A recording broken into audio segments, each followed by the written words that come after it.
everyone. I'm glad to be in New York. I mean, had this simultaneous experience of being here in California and New York at the same time. Of course, New York is my hometown, so I'm always missing the great city. I'd like to talk to you a little bit about a couple of writers that I've been very enamored of their work as a translator. And one of them is Juan Carlos Onetti, the great Uruguayan writer. In some ways, Onetti is almost like a cross between Raymond Chandler and William Faulkner. He really has a style that's both very kind of mythic and at the same time very very realist, very almost a little dealing with a world that's very grungy. And I met him very briefly towards the end of his life in Madrid. He was in exile then, and he was already quite ill. But he had one of his last books I just fell in love with. It's a novella, it's just very short. It's called Cuando Entonces. I'm still trying to think what to call it, either Back in Time or Back in the Day. Actually, since it's about these two guys sitting in a bar and talking about a woman, I thought maybe Last Drink of the Night, or all sorts of ideas have come to me on this book. But basically, it's based on an incident that actually happened, something that he read in the newspaper. It's kind of the stuff that melodrama is made of. It's about a woman who is killed or has perhaps killed herself. We don't know. And she apparently was the mistress of a rather sinister, high-ranking officer. And we're dealing with the era in South America, in the Southern Cone, Uruguay, Argentina, Chile. They were all together in this awful moment, the 70s and 80s, when they were under military dictatorship. But it is based on a real incident. But it takes on a kind of a sort of a metaphor of his work always is metaphoric, because here he's talking about a woman who he discovers who sees, knows, meets in a brothel, and yet in some ways she's kind of almost a divine figure. Her name is Magdalena, but also the brothel is such a common theme in Onetti. It's like a metaphor of his universe, a summation of the society as he saw it, a kind of corrupt world. And so what I'm going to do is read what these two guys are newspaper men. They're sitting, as I said, they're sitting actually in a German beer hall, which is very common in Uruguay. They really like German beer halls. And as you know, Uruguay and Argentina were very European in their way. So with all these immigrants and immigrant cultures. So here they are sitting, and one of them is finally starting to explain this about this woman who he became really obsessed with, and it's based on this story. So he says, okay, right, here we go. So it was Saturday night in all its holy glory.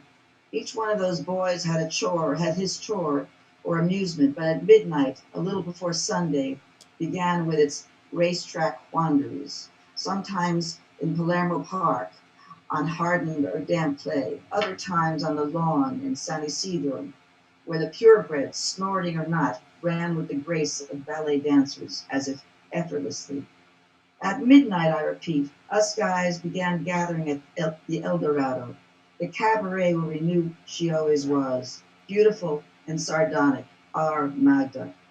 Now at her table beside the dance floor, accompanied by the military officer who I saw in his uniform only once, because if I had the habit of swearing, I would swear that she never went upstairs in the peanut gallery or to a private room where they drink pseudo-champagne from small bottles that were even labeled Veuve Clicquot, and where they'd use the tables as beds.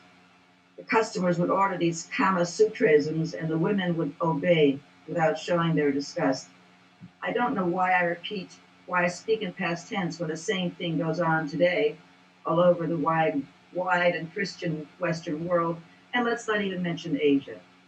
The newspaper never sent me to Japan, so I cannot deny as a witness the old joke you're thinking of. You can see it in their faces. Let's drop it. The women who'd go up to the peanut gallery or private rooms did it because they needed it for food or for rent at the boarding house. Now, here's two things.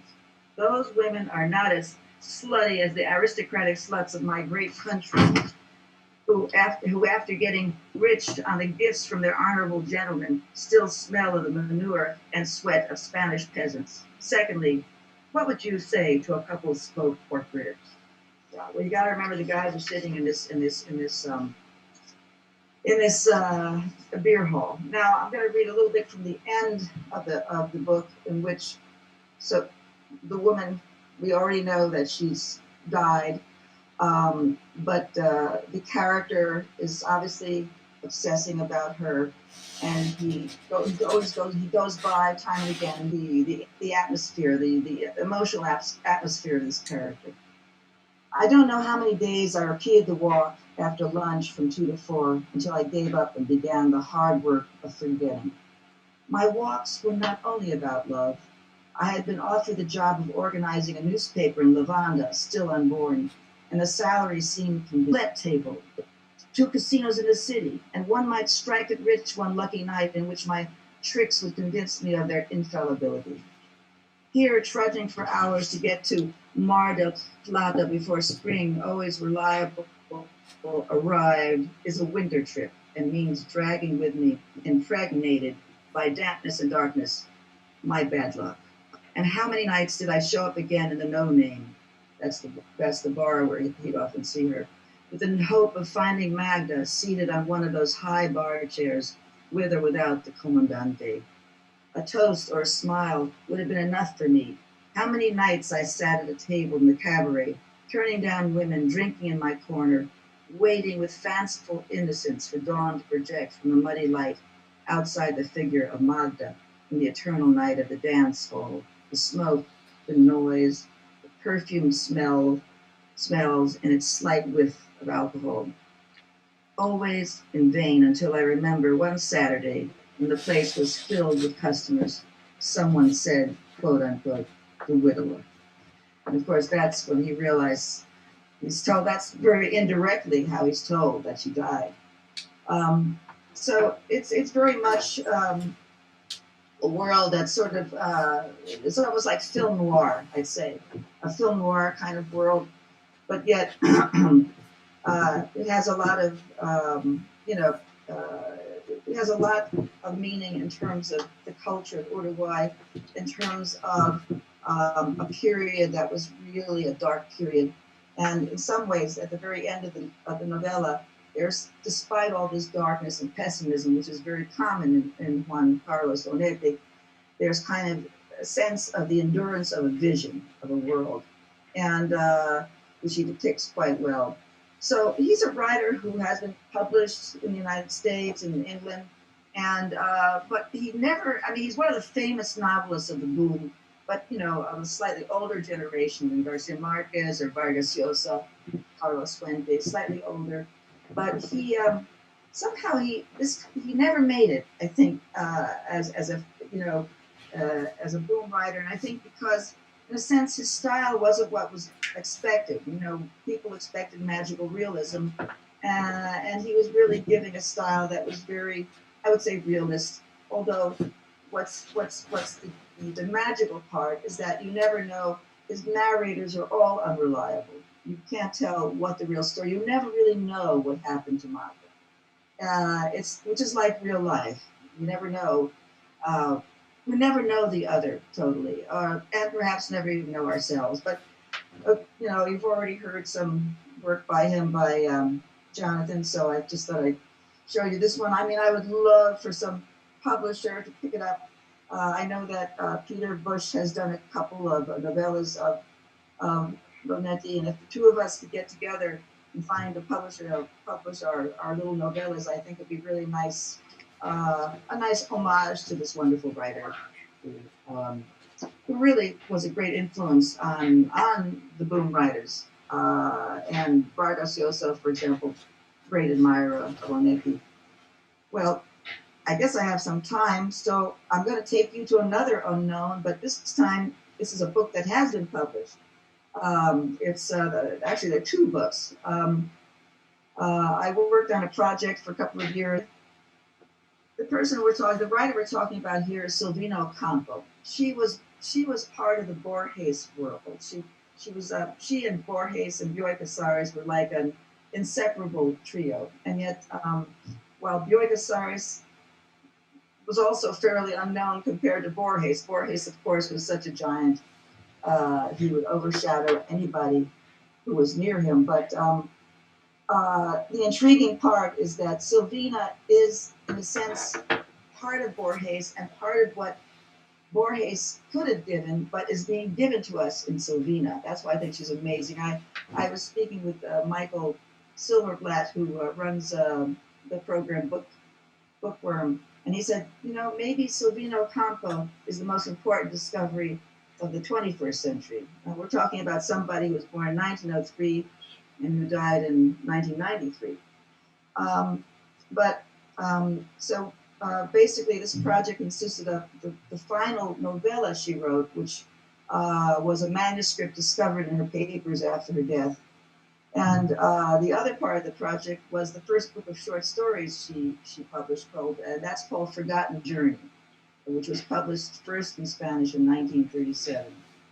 But again, as I don't know if I quoted him already, but Edgardo Kosarinsky said, Silvina Ocampo is Argentina's biggest secret. There's a way in which, if Borges was a writer trying to capture the structure of the mind, what really the mind is, in terms of words, of course, for Borges said, well, it's impossible because the way we think or experience life is successive. It is simultaneous, and language is successive. So, the two different structures are impossible to come together. But I think that Silvina, in some way, is somebody who does, and I'm quoting a review that's just come out today in the New York Review book by a writer. Her name is Laura Kolb, poet, and she says about Silvina, she says, she quotes her, and she says that in a way, Silvina's surrealism was that of memory simultaneousness, the most natural thing in the world. And that's interesting, because you say, well, let's think of James Joyce, et cetera, who also was trying to capture the simultaneity of how the mind works. But Silvina does it in such an amazing way. And this novella called The Promise is basically a promise that the narrator makes to herself that she's going to write a dictionary of memories, before she disappears, because she is literally disappearing. She died of dementia. And so in some ways, this is a book that's being written within dementia, and yet all these memories are coming forth. So it's a tremendous counterpoint between, and dementia is represented by a very, one would say, humorous conceit. The basic plot is that this woman has fallen off a transatlantic liner unnoticed. And she says if she can only keep recounting her memories to herself, perhaps she'll keep up her strength and her morale until she's rescued. And she convinces herself that the omens of survival point in her favor. And so it's very interesting, has, the sea, to which she keeps referencing as she's telling us these stories, is indeed the dementia that she is swimming in, her mind is swimming in. But it's just amazing how this whole story comes together between her and the sea, and this parade of people who, in a sense, are people she knew, but also they somehow take over her life. What's left of her life are these people. And so I'd like to just read a section which could be very well about Silvina Ocampo's, because obviously there's a lot of roman à clef here, and I believe that the characters of Leandro, who's a kind of a caddish fellow, and Irene are, in some ways, Silvina and Bioy Casares. And they appear here as students, as medical. Well, she's a student of medicine, and he's a doctor. Okay, and they're studying together. So this scene begins where Irene comes to visit him in his room, which is very disordered, um, and begins like this.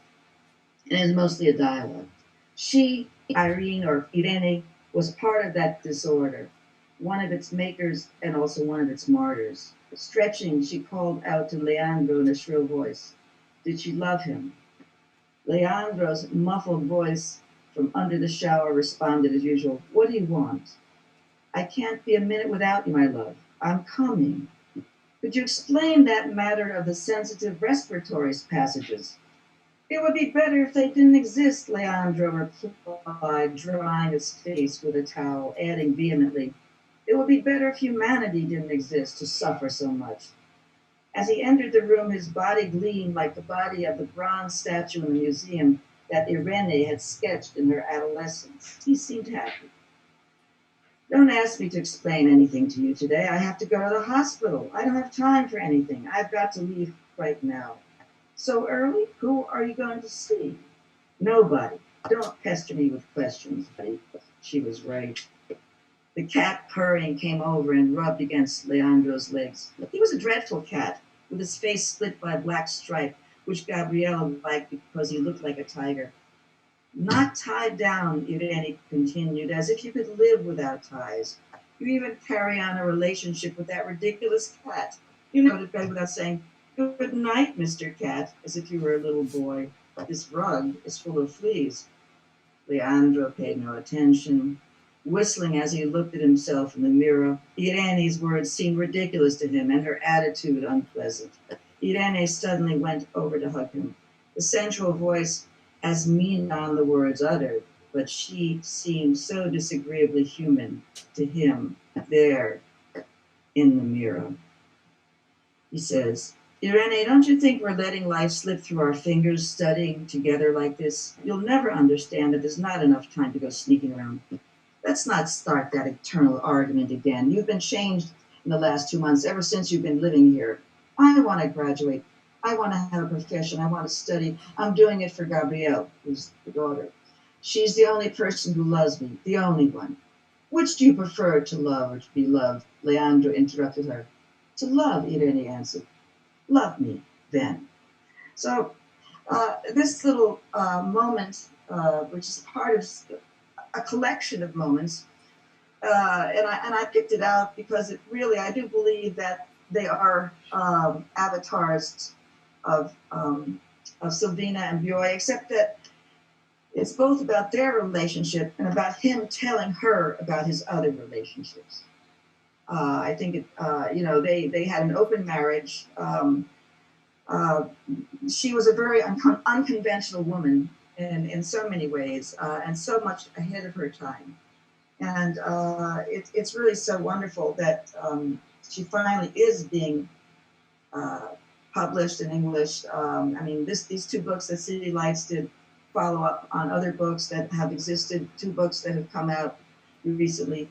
But I must say, for me, it's kind of incredible because I first started translating her in the 1970s. I translated a couple of her oblique and very perverse stories. Her stories have a certain witchiness about them, and which is very much her. And the way she sees, for example, children, they're not at all angelic to her. Children.